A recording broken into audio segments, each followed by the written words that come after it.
he was 13. What could I have done differently? Follow my own hunches and think and run against my husband's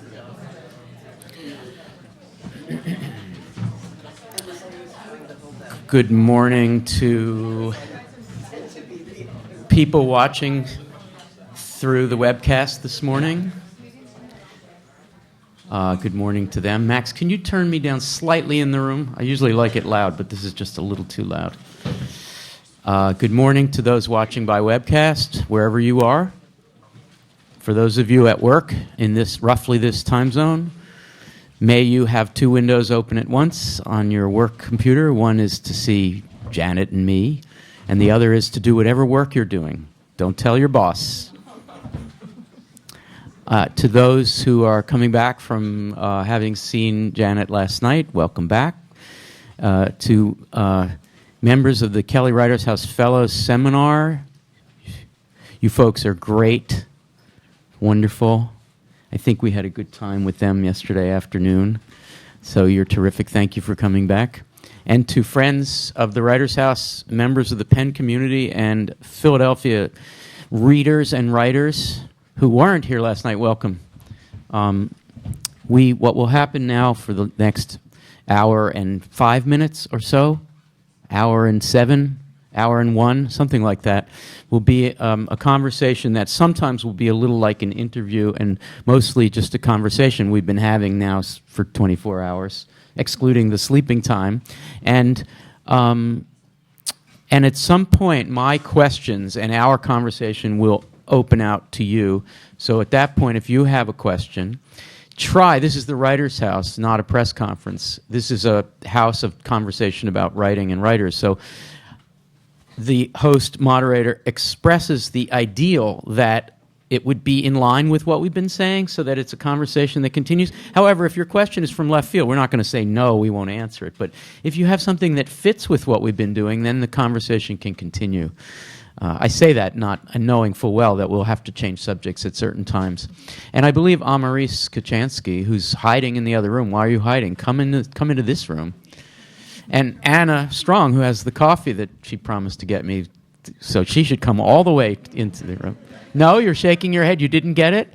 Amaris holds up a portable microphone, and the reason why you should wait till Amaris comes to you with the mic if you have a question or a comment is so that we can have it recorded and so that others who are watching by webcast can see it. But the point of the recordings is simply that afterwards we'll have a record of this as we did last night. So first, and thank you, Anna Strong.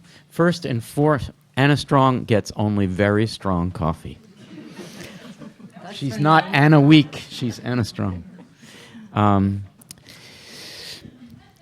So first and foremost, before we get started with this informal conversation about Janet Malcolm's amazing work, I wanted simply to say again in front of our friends how profoundly grateful I am personally, and we, the Writers' House community, that you chose to spend this time with us. The last 5 weeks working, we read all these books. Students really work hard around here. I'm sorry, it was easy and delightful, but there were a lot of pages. And having just reread, I'd read everything already before. I think The Window Washer I hadn't read originally when it came out. Having myself read all of this before and then reading it paragraph by paragraph and sentence by sentence, I came to realize what a brilliant long-form nonfiction writer you are. And so I just want to share my enthusiasm for this visit and ask you to help me thank and praise Janet Malcolm for joining us. Thank you, Alan. Thank you.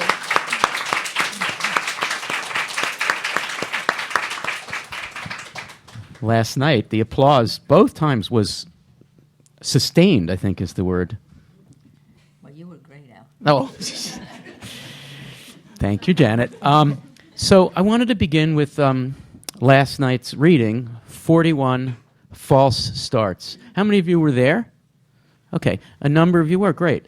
And for those who weren't, why don't we just say that it's a piece in 41 sections. Some of the sections are discrete, somewhat discrete topically, and they're all numbered. And to some degree, they all start over again. They are really false starts. This is probably, in my reading of your work, this is the most formally overt and this is the most explicit piece that deals with the form-content relationship. Is that right? Do you think? That's a good way of talking about it. Yes, I guess you could call it a kind of experimental piece, or a piece that is talking about itself all the time, and which makes it a kind of modernist exercise. Right, a modernist exercise. And the content, of course, was an experimental artist, a painter. So David Sally. It seemed to fit Yeah. the subject. But it started the way all my pieces start, which is with false starts. And this one seemed particularly tough. I just couldn't get a handle on it. And I kept writing starts.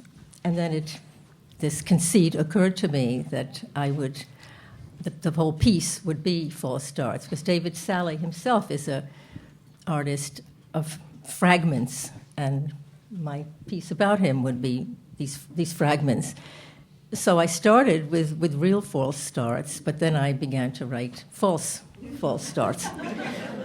It's fantastic, and it was Joe Pinsker who read it. It wasn't on our syllabus. Joe read it and recommended it to all the students in the class, and then I think we were the ones who urged you to read it last night at the performance, so this all sort of worked out. It was done by request. And those of you who were there, how long did it take? Who was there? Say it again. Amaris, how fast are you with the mic? Zoe, you were there. Zoe Kirsch, were you there? Yeah. Okay, how long did it take? How many sections in? Because Janet deliberately didn't introduce the piece. I think before you realized what she called a conceit. Before I realized? Before you realized. I had read the piece before. Okay. So. Who had not read the piece before but heard it last night? No one wants to admit this because... Oh, good. Oh. David Fox. Yes. Wait a minute. There's a mic coming to you.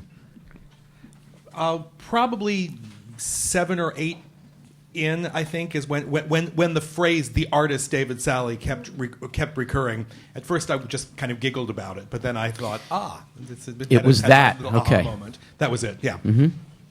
There's a moment in the piece where you described Sally's art as he never throws anything out. He always just keeps on going, and that was. He never revises. He never revises. Every stroke is there forever, which is right. so alien to me because I'm a big rewriter. Right.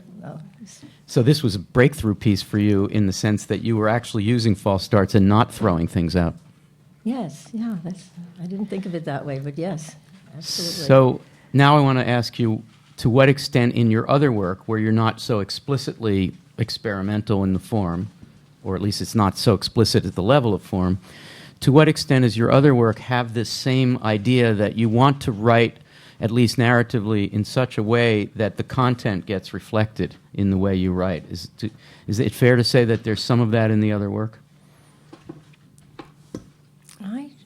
I can't think of any. Can you think of something of mine that you've read that has this kind of yeah, self-consciousness? I can. You've got to help me here. Okay. No, I can. I mean, that was sort of why I asked the question, because this is the main reason why I admire your work so much. You've been reading my work, so yeah, you haven't. You've done the homework, and I haven't. I'm going to move the books over to your side. I only wrote them, but... Well, let's take Stein, for instance.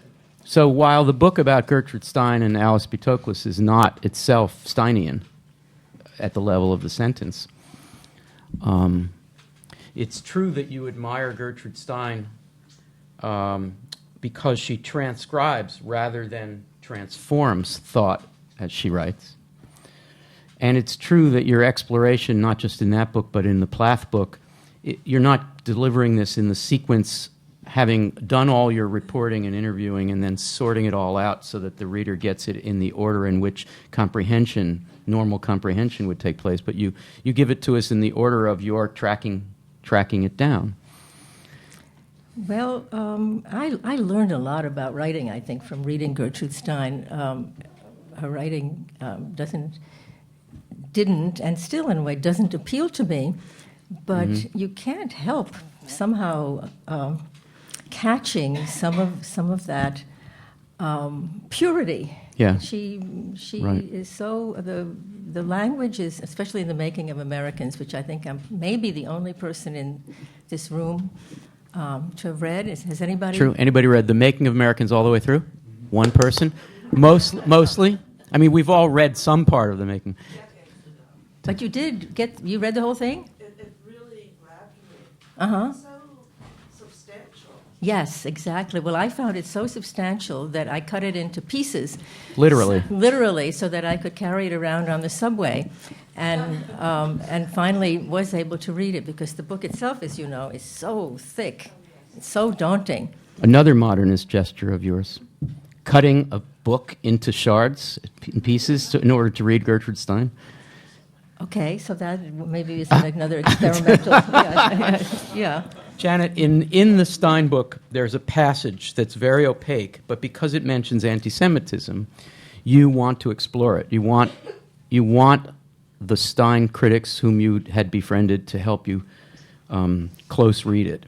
And I wonder if we can read the passage, either you or I, and then I'd like to talk about what you did in order to try to understand it. Sure. Does that sound good? Yeah, that's great. Okay, so it's on page 80, and it's from Wars I Have Seen, which is a World War II era piece. Do you want to read the passage? Sure. It starts there, and then it goes up there.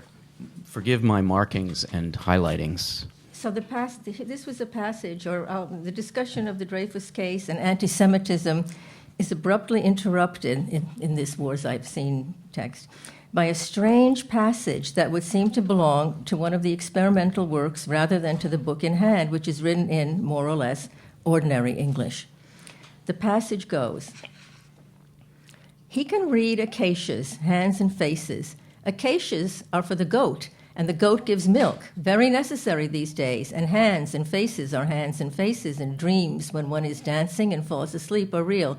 And all this has to do with anti-Semitism, that it is true and not real and not true." Should I go on? Well, what happens is you seek a close reading of it, Yeah. and you pull it off. It's probably too long for us to explain to everyone who hasn't read the book what the close reading is, but I just wanted to ask you generally, and the critic, the great critic, Ulla Dido, you turned to her and asked her what it meant, Yeah. and she said she has no idea. She said, "I have no idea." And Then you made a snarky I made remark. a lame joke. Yes. Maybe you could dream about it. And that was a reference to a great discovery that Ulla Dido had made about a poem of Stein's that Toklas had sort of destroyed. Right. And she had a dream that led her to this discovery where... And that was a rather snarky remark of yours to say you Ulla. could, Well, maybe you could can dream about it. I don't think it was so. I say it's lame, but I didn't mean it to. Well, I don't know. You know. I don't know. One doesn't want to be snarky to. No, Ulla. you don't want to. I mean, you respect her tremendously, but basically you said, Ulla, what does this mean? And she said, I don't know. And you said, well, maybe you should dream about it. And then she says, I can't dream on command. Okay, there you Dido go, answered, okay. Deadpan. Anybody vote for snarky? And then she'll say, but I'll see what I can do. Janet, why did you put that in there? But I'll see what I can do? And your comment. The whole thing, you're that Janet, whole passage?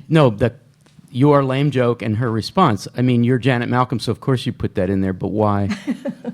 Right, you do put things like that in there. Well, but why? I put a lot of things in, not just because they happened, but first of all that they happened, and Right. then they will lead me to something else. Right. And then this leads me to, she told me something that made me think a little bit further in this quest for meaning. And I myself began to look again at the passage and was rewarded for my persistence with an illumination. I realized that the phrase, dreams when one is dancing and falls asleep, referred to a dance marathon in Chicago to which Stein and Toklas had been taken during the American lecture tour. And then this finally led me to kind of crack the code of the passage. And but I was following Dido's technique. Right, her technique. But you were also, the dream crosses over. she mentioned the dream as a way in which she had once done a close reading. Yeah. A dream is in the passage, and not in this book so much as all the others. Your method of close reading is often, in the Freudian sense or in the psychoanalytic sense, following the dream association of the way the words associate. So you did what I would say a kind of interpretation of dreams version of a close reading of a Stein poem. Having followed a crack with Ulla about how she should dream it, you essentially did a kind of what Freud would call a dream work kind of reading of it, which is a general strategy of yours. And you came up with a brilliant close reading that nobody else had But done. I was following Dido's method of understanding Stein, which was to go into the life. There's so many things in Stein that make absolutely no sense, but if you know as much about Stein's life as Ulla Dido came to know, you suddenly realize that Stein is writing about her own life a lot of the time without telling you. Right. And so I thought she'd find out more about this by thinking about, or I began to think about her trip to America, where she went to that dance marathon.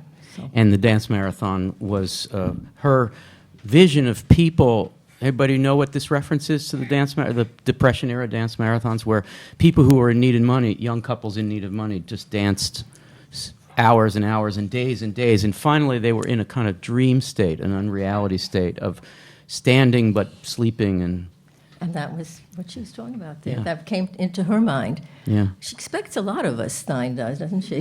Yeah. I want to switch the subject slightly, Janet, and take us to the oddity that you sometimes feel. It occurs in the book about Plath, Sylvia Plath, and it occurs in the Journalist and the Murderer, I think, where you sometimes encounter a character from your book in the street, as it were. Even though they're real, she's nonfiction writer, so they're real people being written out, but she knows them as characters. And then there's an odd moment where you meet them on the street, and somehow they should be in the book, but they're not. And we talked about this yesterday. At one point, you created an analogy between the oddity of meeting someone that you've been writing about in the street to the oddity of meeting your therapist outside the treatment room in the street, which probably half the room understands the oddity of. And you don't have to raise your hands.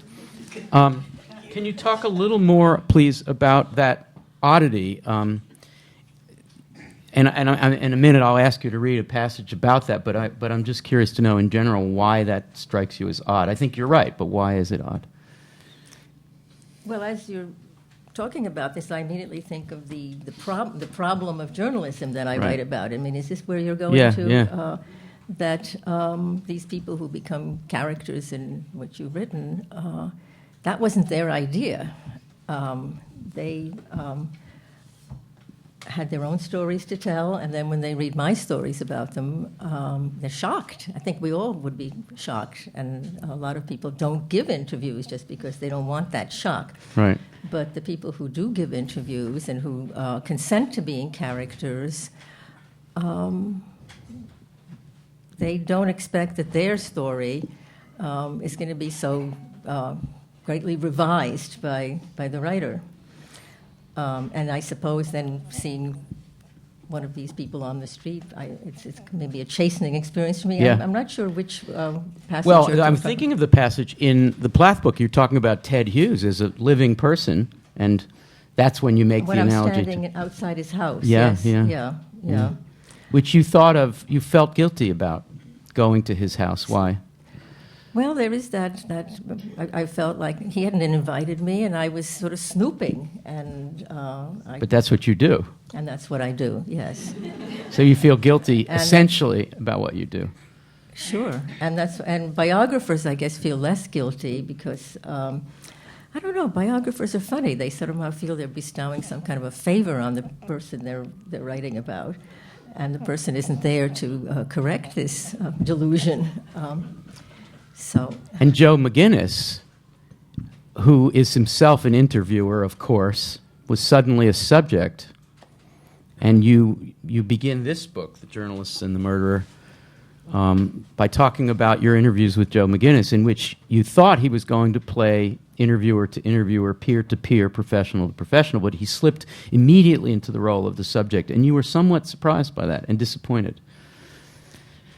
That, but also, I think what his surprise was that he assumed that I, as a fellow journalist, would be completely sympathetic to this role he had played vis-a-vis the murderer Jeffrey MacDonald. Right. And I'd been approached by his lawyer. Joe McGinnis had been sued by Jeffrey MacDonald for writing a book called Fatal Vision, which depicted him as this monster murderer. And MacDonald had expected that he would be treated more positively, and McGinnis led him on to believe so. Yes, for years, McGinnis told him how much he believed in his innocence, and then this was his undoing. Finally, he wrote him many letters when McGinnis, after MacDonald had been convicted, to prison, saying how you were railroaded and this was so unfair. And then the book came out, and MacDonald saw how the book was just the opposite of what he had been leading him to believe. And MacDonald then launched a very unusual lawsuit of suing somebody for journalistic betrayal, essentially. Right. Nobody had done that before. And McGinnis's lawyer wrote to me, as a fellow journalist, and as also somebody who had been sued by a subject, and said, you should write about this, assuming that I would completely agree with their position. So that's the context of that interview, where McGinnis sort of gradually came to see that I wasn't that sympathetic, but was reacting in a subject-like way. Right. And then, when the book came out, at least someone, maybe a few people, assumed that you had written this book as a projection of your own concerns about having been sued yourself, and that would be referred to the Jeffrey Masson case. Well, this was said, and at the time, I felt this was not true. At that time, his case had been dismissed by a court. Masson's case had, but it had gone on a long time. No, at that time it hadn't really gone on such a long time, and it had been dismissed. So I felt that, and that's one of the reasons they approached me. They said, you were lucky, your case was dismissed, so you must come and sympathize with our case. Right. So then when people, after I wrote my article and then book, said, well, you're talking about your own guilt. Right, afterwards. I protested. I felt... You did, and you wrote an afterward. Yes, that there was a difference, but maybe as time goes on, I feel I should be more guilty maybe than I felt at the time. Well, I was wondering if you would read for us a kind of famous paragraph at the end of that afterward, where you've been arguing that this is not the case, but you've been talking about Masson and the way in which, and last night you said you must have been drunk when you wrote this because it seems so, but it's a powerful statement. I wonder if you could read it and then we can talk about it. This is the final paragraph of the afterword of The Journalist and the Murderer, which is not this paragraph is about Jeffrey Masson from another book in the Freud archives. The book that he sued me for. That's right. Okay, so being sued by a person who inhabits the pages of a book you have written is not, after all, the same as being sued by someone who exists only in life. Can we pause there? That's a good line, yes. That's a great line. Everybody get that? Okay. Do you mind? I want to hear that again. Being sued by a person who inhabits the pages of a book you have written is not, after all, the same as being sued by someone who exists only in life. You know your adversary more intimately than you know most merely real people. Not only because you have had occasion to study him more closely than one studies the people one does not write about, but because you have put a great deal of yourself into him. Madame Bovary, c'est moi, Flaubert said of his famous character. The characters of nonfiction, no less than those of fiction, derive from the writer's most idiosyncratic desires and deepest anxieties. They are what the writer wishes he was and worries that he is. Masson, c'est moi. So, to what extent is it true, Masson? I love how Masson becomes French in that. Masson, c'est moi. So, what did you really? That's not true. You think it's just a flourish? No, well, You're really not like Jeffrey Masson is not you. but maybe when you talk about your anxieties, maybe there's some anxiety that I maybe like. I don't know. This is very interesting to me that you're now Making a big deal of that. Yeah. or asking me. It's also he's maybe so different, so opposite of me. He's a great storyteller, fabulizer, talks all the time. I'm a pretty quiet and reticent person, and inside every quiet, reticent person, there probably is some person who wishes they were more performative and dramatic and Masson-like. So Yeah. this So Flaubert is to Emma as I'm you are to to- Jeffrey Masson. That's yeah. just hard to follow. But Well, maybe that's what writing is all about, right? yeah, maybe we should think about what Flaubert meant, Okay. but I don't know. What I want to do is take some questions from you. Amaris is there with a mic. At some point, I'm going to continue with my question because I have so many I want to ask, but this is a good time. So, and I didn't give you much notice, but it looks like Tej might have a question. Oh, no, it's just the way she was sitting. Who would like to? There we go. There's a bold person. Hi. Hi. One thing I was really struck by in your reading last night was the reference to Casablanca, because in reading a lot of your books, they seem to all exist in this intoxicatingly highbrow world. The psychoanalysts who are surrounding, clustered around Anna Freud, the biographers who are duking it out for control of Sylvia Plath's legacy. Even, I think the only pop culture reference that enters the fray ever are like a few scattered references to Superman, and I'm wondering, what is your relationship to American pop culture, if any, and has there ever been like a Hollywood movie or a musical or a cartoon that you cared about passionately and wanted to write about? Or is it just not part of your world? Well, you've just made me think of another pop reference, which actually I realized I used it twice, but it is in the Sylvia Plath. It's one of the sort of beginning little quotations about how Debbie and Eddie have split up, how Liz Taylor has taken Eddie away from Debbie. So, you know, I obviously was very aware of things like that at the time.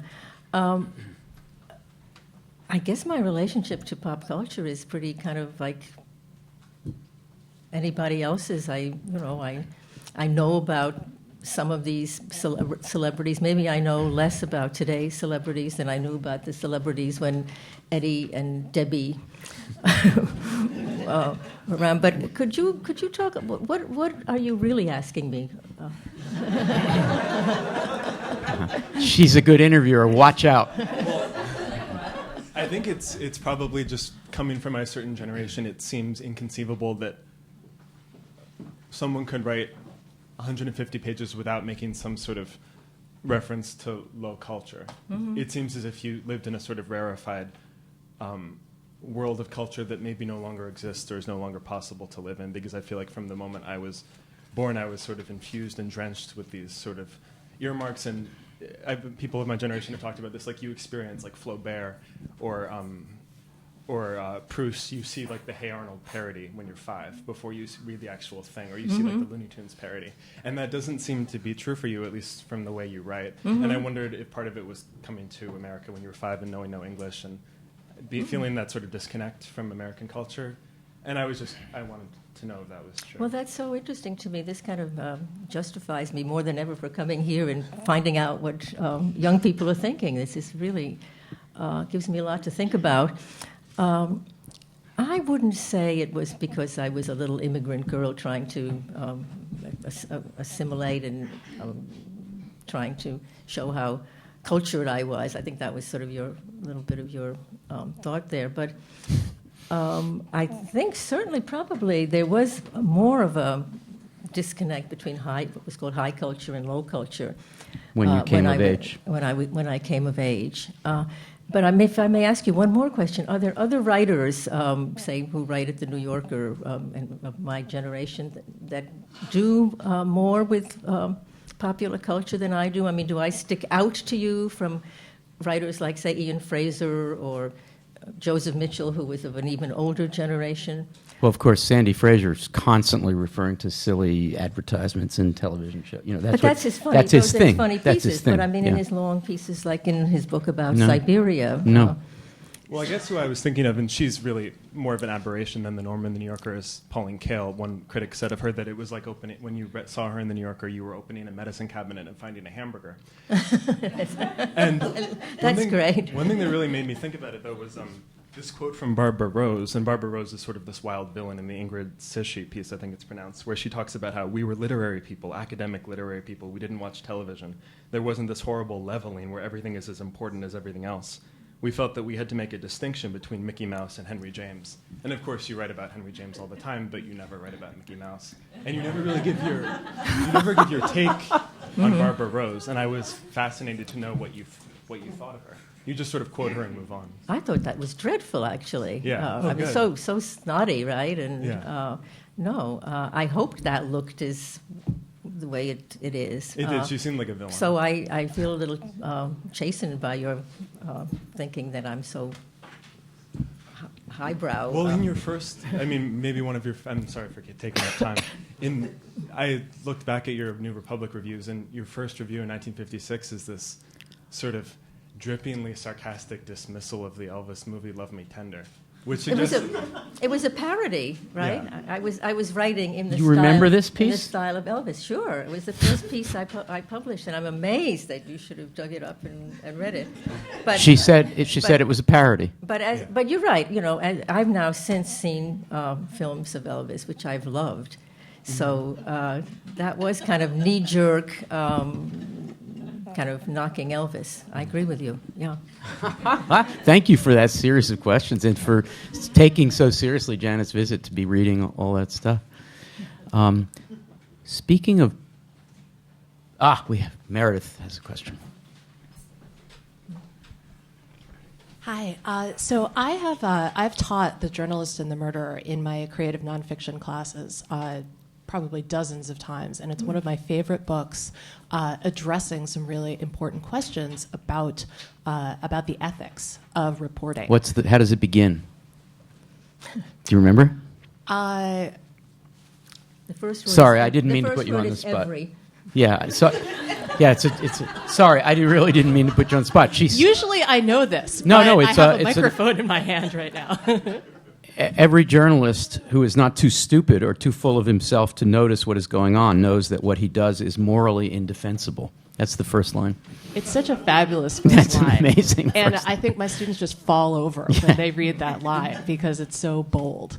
And so two of the parts that I think are really amazing in there, for teaching purposes, are the part where you transcribe exactly what is on the tape, and then you show how you render that in your piece. And so I use that moment to talk to my students about, okay, well, what you do as a reporter is you have to sometimes clean up what people say, because what we say is often disjointed and we kind of go in circles. So you have to turn it into prose. Yes. There's a difference between speech and prose. But on the other hand, you have to be faithful and you have to be ethical about turning somebody's words into prose. So I love that passage for teaching Thank purposes. you. But it's a delicate process, and Al and I were just talking about that yesterday. How Yeah. when the tape recorder was first used in journalism, somehow this was not known, that this tape recordees that we talk in is what it is. And Eisenhower was being very, very much criticized for, he's supposed to be the president of the United States, and look at the way he talks. They would publish in the papers, word for word. Yeah, And press conferences. At press conferences, and It was appalling. It was appalling, Yeah. and sort of gradually it became known how treacherous this instrument was. But you have to figure out how to do it, and it's hard. I don't think that's an ethical so much as kind of a technical and artistic issue for students, no? Well, one of the things that I tell them is that in figuring out the technical and artistic issues, if you're guided by your own moral compass, like if you try and act ethically, then you can figure out the technical and artistic issues, and so it kind of gives them confidence to muddle through. Yeah, good. Yes, thank you. So I was also wondering if you could tell us a little bit, if you could maybe tell us a couple of stories about being at the New Yorker. Oh boy, there've been these. We're live on webcast, so David, David Remnick, hello. How are you? Good to see you. Stories about the New Yorker. Well, I don't know where to begin. How about Joseph Mitchell? Okay, that's I love talking about Joseph Mitchell because he's been my great idol and model. I think he's the best, remains the best writer of these long fact pieces, as they were called at the New Yorker. Pieces like Mr. Hunter's Grave and his book, Joe Gould's Secret. Right. I mean, they were just completely masterful, beautiful pieces of writing. And I was not alone. I guess this is a story about the New Yorker that just about every writer of these pieces tried to write like Mitchell, and none of us to date have succeeded. But one of the aspects of Mitchell's writing that began to interest me very much was the figure of the I in his pieces, and I began to sort of think about. That this was another character, that this wasn't the real Joe Mitchell, and I knew Joe Mitchell really also, and he was very much like the I of the pieces. He was just a lovely man, but he wasn't exactly that I, and that began to interest me a lot. And it's really influenced you. And it has to what influenced extent me. do you sometimes in your books write explicitly about the I? To what extent does the I drift around? It's not always exactly you. Well, You when I experiment with first that? started writing at the New Yorker, I think I was kind of following this convention of the I being a kind of what we would call a reliable character, a neutral character, somebody who had authority. And as I wrote more and more, I began to sort of start playing with this character and making her a little less reliable, more self-reflective, and To say the least, more self-reflective. yeah. And it's, that's a brave thing to be doing in a fact piece. But it's fun. It's interesting. It's fun and it's real. It's how the eye drifts around. Yes. Yesterday, during our session with the students, we had a wonderful moment. For us, wonderful, and I think for you too, because we had a good laugh about it. There's a passage in it sounds to me like The Silent Woman is one of your favorite books, maybe your favorite of yours. Yes. So we were talking about it. There's a moment, and I'm going to ask you to read a passage you read yesterday. This will be the only time, but it was so much fun. There's a passage where Janet decides about halfway through the book, not quite, that she's all in. That she really wants this. She really wants to figure out this Plath Hughes thing. She's all in, and she goes a little hog wild in a paragraph. It's an extended conceit about being all in. What preceded that, and maybe we'll read a page or two. What preceded that is a memory of Ted Hughes being very upset at a biographer who was so insensitive, Linda Wagner Martin, who was a biographer of Plath, who was so insensitive that she didn't fall into the usual trap of going crazy, of going insane and having a nervous breakdown, that she didn't fall into that trap. And that is the sort of trap that usually prevents people from writing Plath biographies. And Hughes was commenting on how she must be so insensitive because she didn't go crazy and not write the book. Then Janet...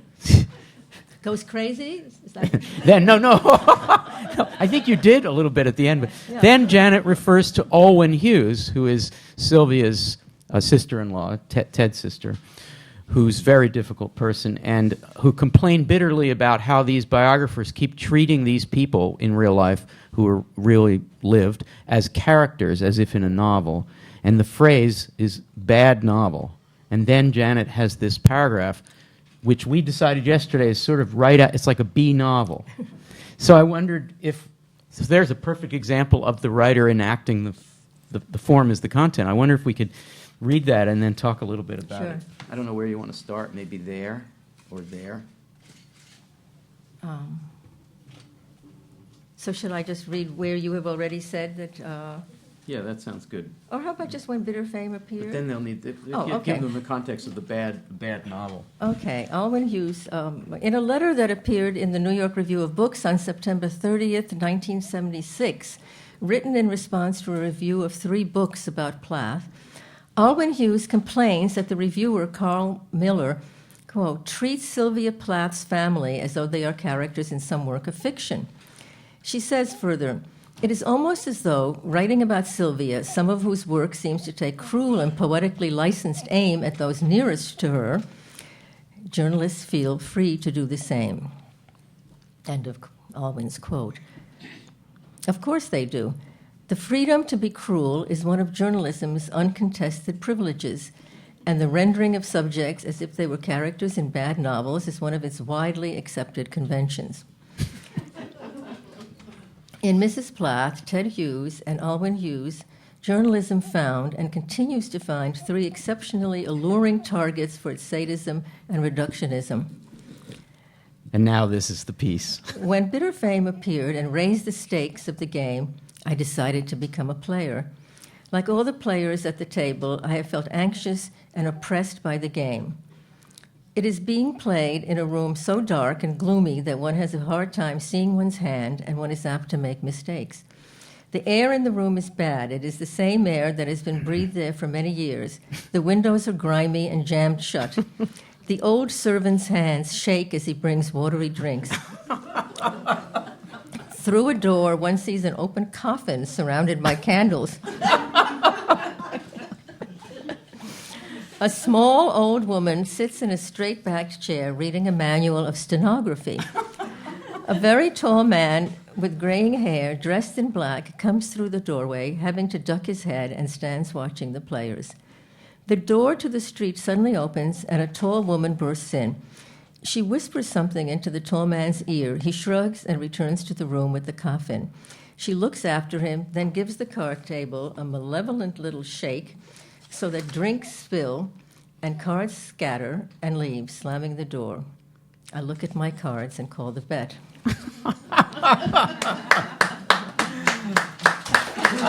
Thank you. Well, is Al, it I've true? just had, may I interrupt Yes, you? please. I've just had a little illumination Okay. about this passage, All right. which mystifies me a little bit, too. I think I told you that I interrupted doing the research and writing of the Sylvia Plath book because the Velvet Revolution in Czechoslovakia took place. Right. And I sort of put that project aside and went sort of herring off to Prague and then wrote a piece about a former dissident, which I called The Window Washer. Great piece. And a part of that piece was going to a play by Václav Havel. Havel. And somehow, as I'm reading this has echoes to me of Something in the play? of absurd, that absurdism Sure. of Havel's. Yeah. Yeah. Doesn't Oh, that's that- fantastic. So, That works perfectly. But when we started to talk about this 24 hours ago, you were a little shocked at our reading, our yeah, interpretation yes, of it. Yeah. But now it seems, well, you just added to the interpretation. And now, having read the preceding part, I see that that was all connected. It's fantastic to me that in response to first Hughes and then Alwyn, you would essentially put your hands on your hip and say, you want bad novel? You want me involved? You want me not to be involved in this? All right, I'm bringing my bad novel. You want to see my bad novel? But this is such It was a great, dark and stormy night. That's great. But this is such a great example of how interpretation, Yeah. that writers don't really exactly know Right. what they're doing, and Right. you need interpreters like you. Right. Well, I'll accept that. I mean, the fact is that you're interpreting them, and we're interpreting you. Yeah, yeah. And if you're a teacher, your students are interpreting what you're purveying, and it just keeps on going. And But the fact you're a rare writer in wanting to, because that's the way you are in your own interview subject relationships, you want to have the kind of colloquy that we're having open to the possibilities that Havel was in there somehow. Yeah. And that we could keep talking about this and go further and further into illuminations. That's the fun of it. That's the fun of it, yes. So let's talk about Trevor Thomas for a second. So Trevor Thomas, do you want to describe do you want me to do? Okay, Trevor Thomas lived downstairs from Sylvia at the end of her life, right? He was just a renter in the Yes. house. And he was probably the last person to see Sylvia, or definitely was.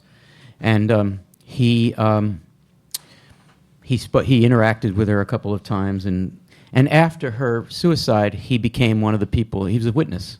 He became a kind of professional Plath go-to guy. And of course, toward the very end of this book, you found him. And he and his partner, friend, met you at the station and drove you. And you entered their house, and the house was a mess. And they served you, and you shouldn't serve Janet Malcolm this, but they served you pizza in the microwave, and the kitchen was trashed. It was horrible. Well, they were like, they lived in a Collier's Brothers kind of place, just unbelievably, just beyond anything, right? Yeah, oh yeah. It was. I mean, there's no place you can put anything down in the kitchen, and I think the narrator Janet, the speaker of the passage Janet, is a little disgusted by this, but really wanted to get the story, and spoke with them, and then left, and we readers immediately understood that the messy, labyrinthine way in which these two lived their lives had to serve the purpose of ending this book, which is about the messy, labyrinthine way in which the Plath Hughes story has to be told, if it's going to be told truthfully. And then you end the book with the paragraph about what you did after leaving and getting on the train, having met Trevor. Do you mind reading it? Sure. This is the last paragraph of The Silent Woman. On the train, I read a copy of Thomas's Who's Who entry, which he had given me. It was long and listed many jobs in museums and universities, several of only a year's duration, and cited 3 publications in museum journals. Then I made notes on Trevor Thomas's house. I knew that the labyrinth of the Sylvia Plath and Ted Hughes story would eventually lead me back to it, the aleph of my tale, and that when the time came, I would want evidence that I had not merely conjured it up for the purposes of my plot, but had seen it as well. So can you say, it may be obvious, but why did you feel you needed evidence that you'd really seen this house? What could possibly ever force you in a position of giving evidence that the house was really as messy as it was?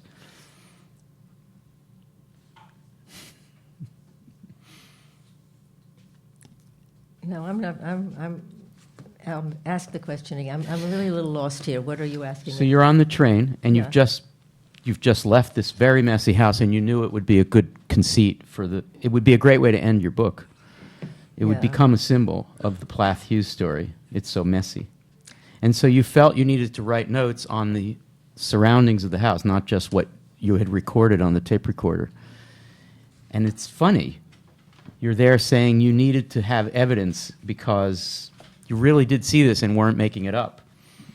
Well, there it just sort of sounds like a justification for taking notes. But may I read this? Yes, this- please. Yeah, this it's seems- hilarious. That's This about is the more house. About that later, as I thought about Thomas's house, which I often did, one does not easily forget such a place. It appeared to me as a kind of monstrous allegory of truth.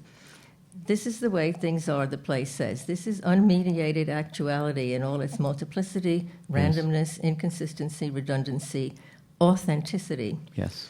Before the magisterial mess of Trevor Thomas's house, the orderly houses that most of us live in seem meager and lifeless. Right. As in the same way, the narratives called biographies pale and shrink in the face of the disorderly actuality that is a life. Yes. The house also stirred my imagination as a metaphor for the problem of writing. And then I go on to make the observation that it's not the blank page that is the problem for writing. It's that there's too much we need to clear out. Right. the house before we can start writing. So there's an actual significance of the messiness of the house of this bit character in the Plath story. It's not simply a symbol of the labyrinthine quality of the narrative, the biographical narrative. It is something you saw and had to take notes on, because otherwise you're just doing something poetic or novelistic if you don't actually. I really did see that house. Yeah. Different from the smoky room with the coffin in it, which you were But- just Yeah, but this in the does in a same way book. connect. Yeah, Yeah. I also am realizing that now. That, Yeah. but I knew when I stepped into that house, I immediately knew, bingo. This I is had- it. I had won the This lottery. is Janet Malcolm's, like, the perfect Janet Malcolm room. You guys have got to be kidding. Yeah. I mean, that's one of the And you're pleasures of doing this one. feeling slightly, sorry for pushing hard on that last passage. You use the word evidence. You're feeling slightly guilty about someday somebody might say, oh, there goes Janet Malcolm again. She goes into the guy's room. I mean, 40 years ago he witnessed the suicide, and now he lives in his messy room, so why is she making such a big deal? You actually saw the room and you wanted to report it. So you Yeah. were ready for anybody who would doubt your But I'm not sure that, I think I disagree with you about that. I'm not sure that I was really thinking of being doubted. It was more a bit of a rhetorical Yeah. device there. yeah.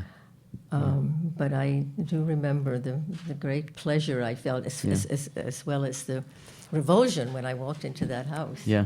and saw I had my ending. In your book about criminal trial, Iphigenia in Forest Hills, you have a whole section that merely describes the Queen's courthouse and the mosaic in the courthouse. Mm-hmm. Somewhat similar in the sense that we don't really need to know necessarily what the courthouse looks like, but you put it in there. And it's my favorite section of the book. Why did you put it in there, or why did it stay in there? Did the editors question it, and so on? No, nobody questioned it. I guess I like to place the action into some into actuality. Yeah. And that mosaic seemed so incredible to me, the way this place Right. did. I'm not sure I conveyed the kind of amazement and horribleness of it. It was a Yeah. kind of an allegorical Depression period style mural of all the allegories of different aspects of justice. And I'd been passing it like everybody else. You come in every day and you don't see it. And then one day I saw it and wanted to describe it. It's a great 2 pages in there. We have time for another question, and then I have a final question that will involve a reading. And, here's one. It's Andrew Zitzer. Good morning, Andrew.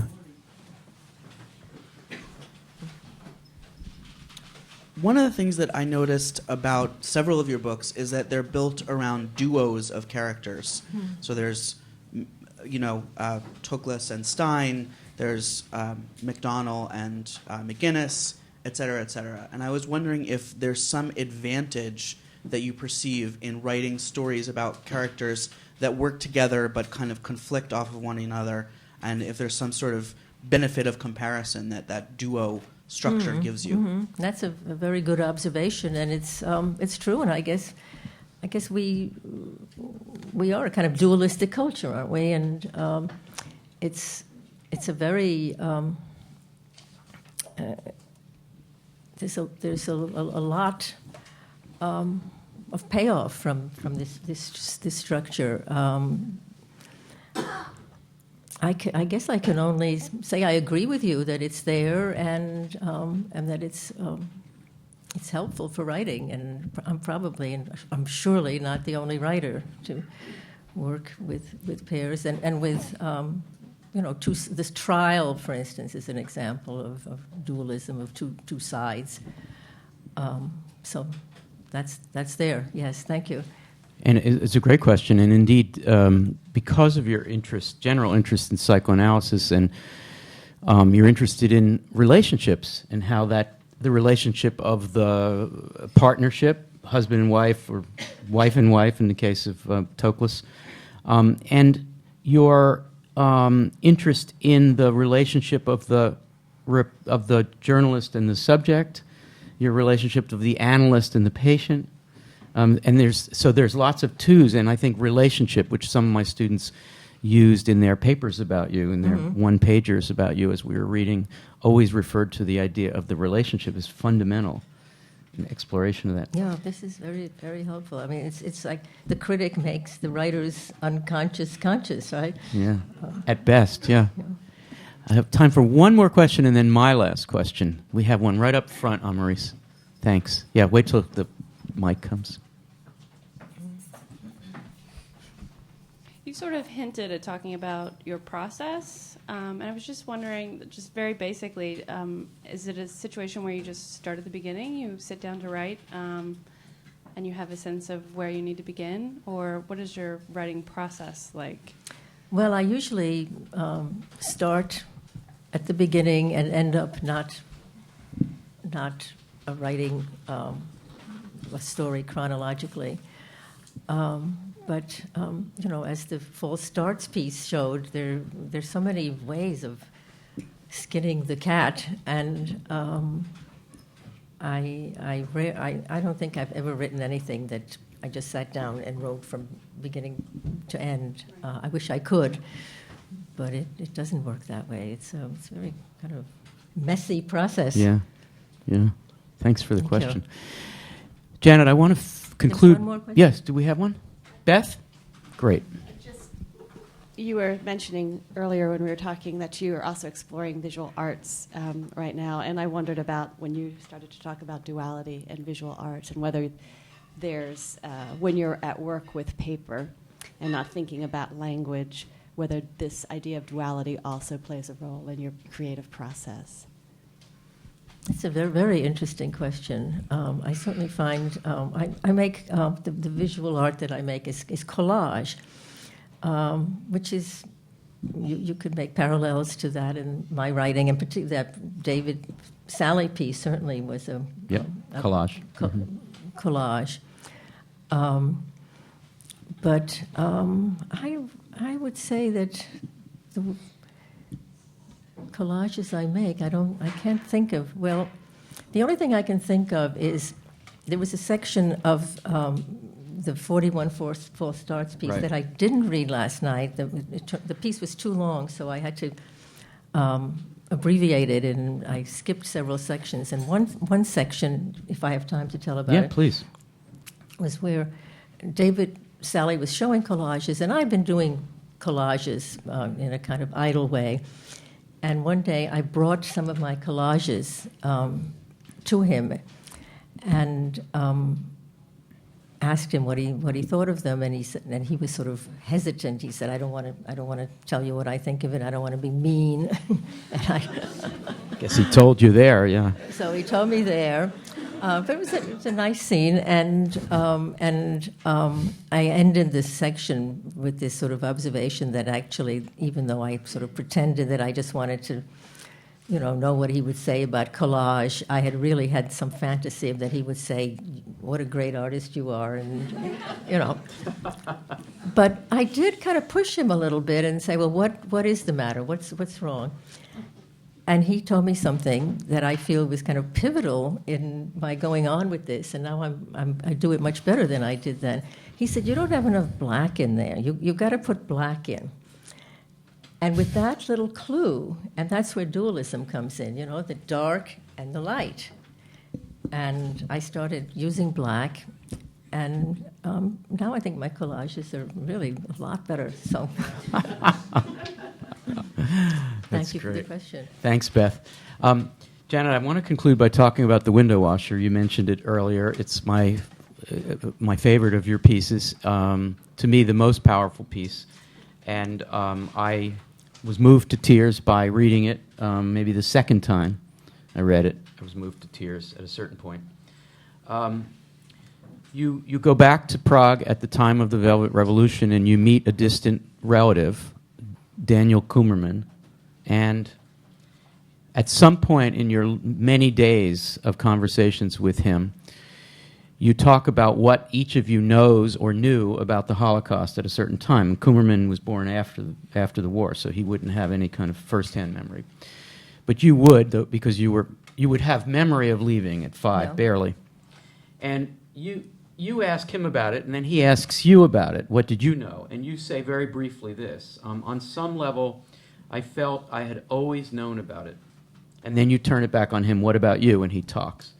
So either you didn't include anything more because it didn't come up, and Coomerman took the interviewing bait and went on and talked about him. But I wonder if I can then be the interviewer and you the subject and ask you, what does it mean to have always known about it? For a 5-year-old who left, you must have had a sense that you were leaving, and not in a routine sort of way.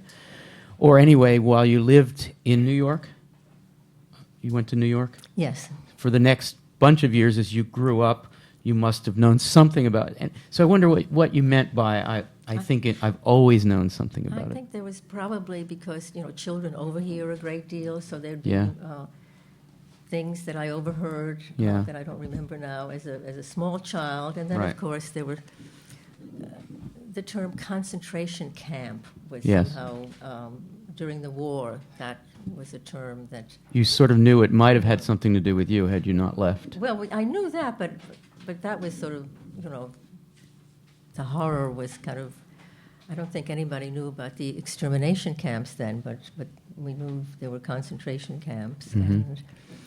And even though my parents were, they wanted to spare the children. Children somehow know. So Yeah. I can't say anything more than that, except Mhm. that kind of vague knowledge Mhm. of something really unspeakable. So it wouldn't be called a traumatic experience, having left at 5. Yeah. But when you went back to Prague, you were seeking some kind of, if not catharsis, some kind of therapeutic reconciliation with the place, or at least you were trying to find a couple of traces, as maybe a minor part of the narrative, a couple of traces, which Well, you called your Madeleines. Right, well, I guess that's one part of it, but what occurs to me now is one thing that this trip helped me sort out was to sort of separate myself as a Czech, coming from that Czech heritage, Right. and as a Jew. Right. And Coomerman was very instrumental, I think. Because he was so consciously Jewish. Yeah, even though that came kind of late in his, he had one Right. of these discoveries of his grandmother having been at an extermination camp. He did have a traumatic experience as a boy. When he came upon that A letter. A letter. He came, yeah. he came home one day and he saw the letter that had been written to his father about his mother, about his grandmother. His grandmother had been killed at Treblinka, I think. Yeah. And he, the boy, accidentally saw the letter coming from the Germans to the father. This is to notify you that your mother is dead, that your mother has deceased. And they probably named some false reason for it. And so Coomerman had this trauma of having discovered this letter. So he's sort of vulnerable to this topic. Yeah.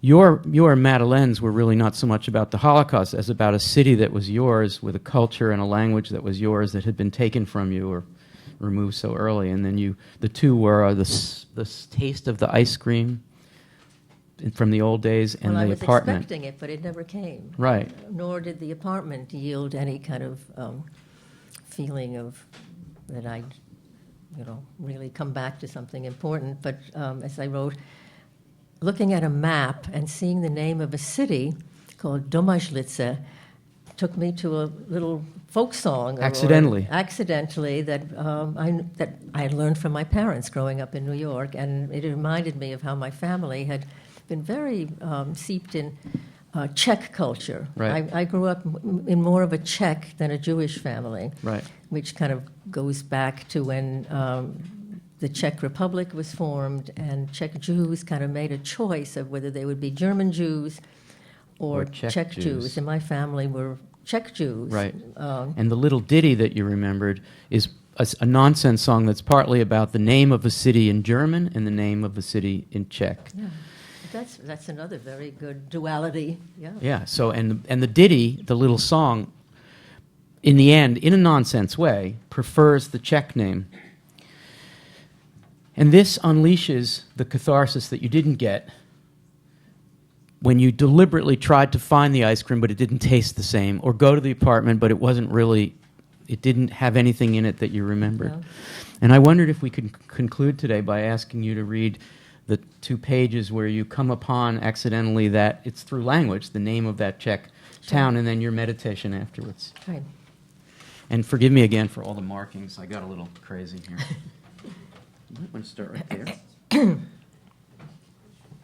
This is Janet Malcolm reading from The Window Washer. You should read The Window Washer. On the way to the park, I passed handsome, solid 19th century 5-story apartment buildings in a state of gentle decay. Through their spacious front hallways, I could glimpse romantic vistas of lushly verdant backyards in which large trees grew. In the almost empty park, I sat on a bench and thumbed through a guidebook, trying to find the name of the park where I thought I might have been taken as a small child. As I thumbed, I realized that I had slipped the wrong guidebook into my handbag. Instead of a guide to Prague, I had brought a guide to the whole of Czechoslovakia. I continued leafing through it, however, reading the title headings of lake regions, mountain ranges, towns, and villages, and making trips to them in my imagination. Some of the place names were familiar, having figured in family history or in songs and stories of my childhood. And one of them, the town Domažlice, haltingly brought to mind a song my parents used to sing, a song I did not know I knew anymore. And I printed both in Czech and in English. So the Czech is Žádný neví, co jsou Domažlice, žádný neví, co je to Taus. Taus je to německý, Domažlice český, žádný neví, co je to Taus. No one knows what Domažlice is. No one knows what Taus is. Taus is German. Domažlice is Czech. No one knows what Taus is. As this nonsense verse emerged, a relic of the Austro-Hungarian Empire and its Germanifying geography, the door of memory slowly swung open. What neither the ice cream nor the visit to the apartment could achieve, the sight of Domažlice on the page had done. The agreeable fragrance of the First Republic. This is really making me feel emotional, too. Maybe you better go on now. No? Okay. If you can't do it, I will, but... All right. It is. Whoa. It's good, Janet. Of 19th and early 20th century Czech folk and literary culture wafted out of the song, evoking the atmosphere of my childhood years with startling poignancy. The baggage of my Czech heritage, which I had refused to trail after me in my adopted country and had, as it were, left checked at the station, now stood massed before me, the lids open and the contents spilling out.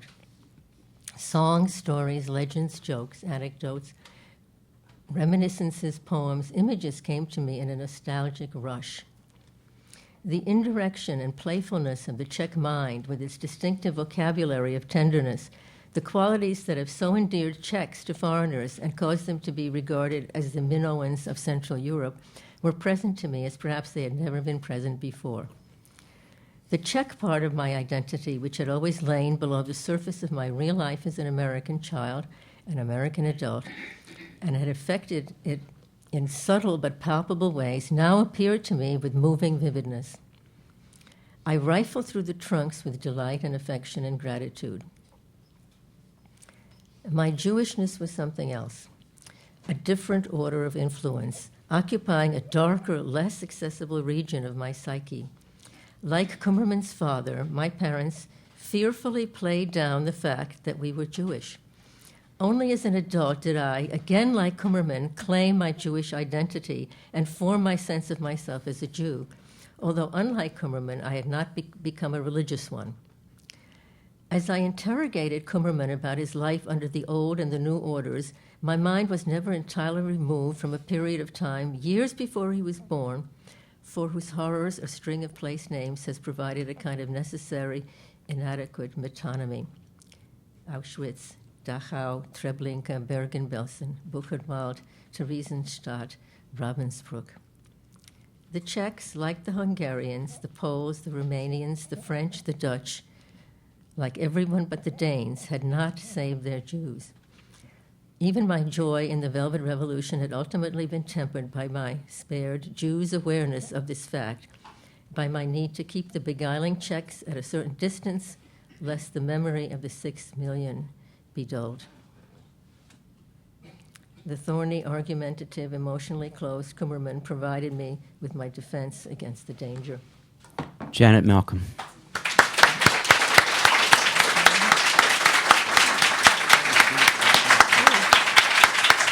Janet Malcolm, thank you.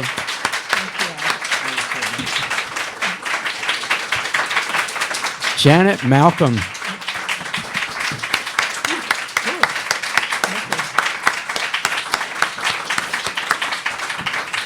We're so glad you came. This was great. We're not selling the book in which the window washer is available, but it's a collection of essays, the Purloin Clinic, and it's available everywhere. And we have 3 books for sale. The Silent Woman is one. Iphigenia in Forest Hills is a recent book, 2008 or something. And what's the third one? And Two Lives, Gertrude and Alice. If you buy a book, Janet will be sitting here for a few minutes and can greet you and inscribe your book for you or just say hello to you. So thank you again for coming to Writers House, to the Writers House Fellows program. And we see you again soon. Bye-bye. Thank you. Can I get you something more than that, like tea? Whiskey. Whiskey, yeah. No, this is fun. water. Boy, that really undid me. I was not Such a prepared for that. beautiful class. It is. Ooh. I'm going to move this.